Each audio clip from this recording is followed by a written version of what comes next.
Hey everyone, Mike here in the BFH Garage. Today I'm going to show you how to do an oil change in your Jeep Gladiator or your Jeep Wrangler JL. Jeep has added a lot of technology to their latest vehicles. One piece of that technology is the oil life indicator, and that can be found on your dashboard instrument panel. Now, while the oil indicator light is a good option for the average Joe, for me, I choose to change my oil on a more regular basis. I'll change it about every 5,000 miles. It's easy to note that up on the odometer, and I also do a tire rotation at the same time, so I keep everything nice and fresh. You can decide what works best for you based on the climate you live in, as well as your driving style.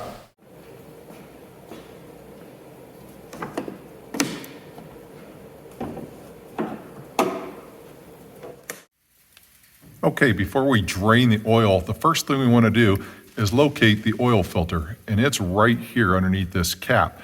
We want to break the seal. There's an O-ring in there, and you need to get the O-ring just above the top lip in order to allow air to get in there to help the oil drain out better on the bottom side. No need to remove it all the way just yet. So your oil drain plug is located on this little pan here. All you have to do is get a socket, loosen the plug.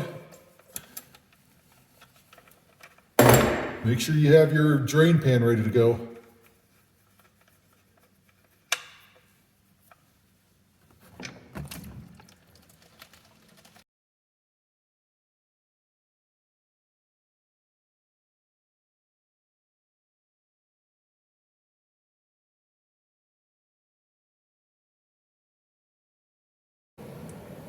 Once your oil's drained out,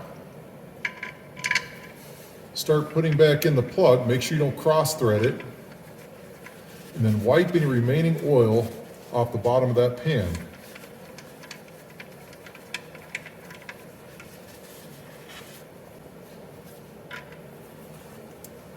Then just make sure it's nice and snug.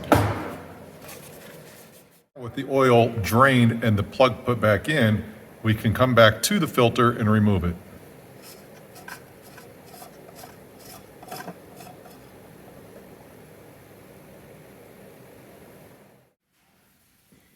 The Jeep Gladiator and the Jeep JL now use a cartridge style oil filter.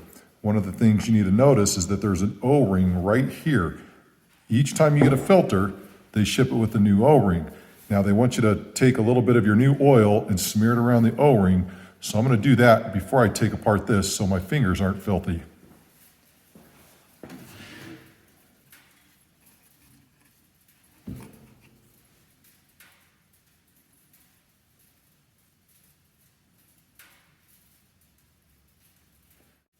Now that I have that ready to go, I'm going to pick up my filter cartridge, and you simply pull it out from the cap and it'll snap right out. Just like that.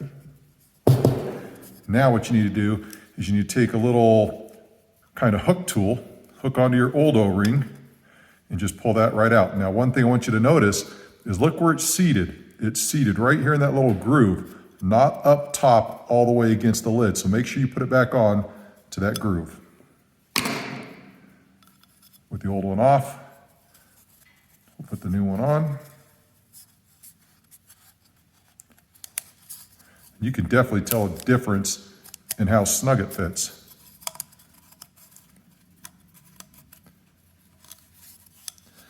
Okay, take it and make sure you get it seated all the way into that groove. Again, not up against the lip, in that groove. Then take your new filter cartridge and snap it in place. And that's it, it's ready to go back in the Jeep. To reinstall the filter, it's as simple as putting it back down in the hole that the other one came out of. Now you want to be careful that you don't knock any dirt or grime down in there before that filter gets seated all the way.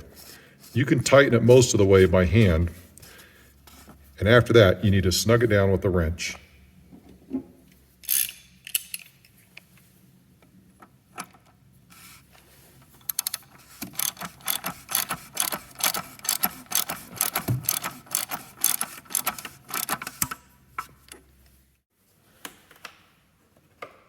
Remove your oil cap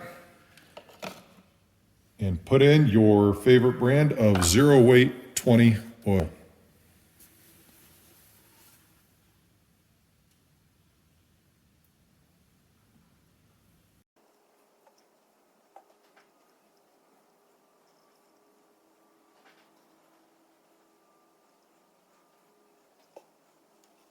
Okay, we're not done yet. We still need to reset our oil indicator.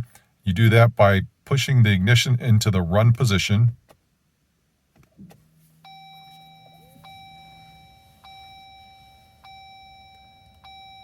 Then you hit the down arrow. Then you scroll to the right until you find your oil life indicator. You'll see that I was at 64%, yet I'm trying to change my oil as close as I can to the 5,000 mile mark. Hit OK and hold. It resets it to 100%.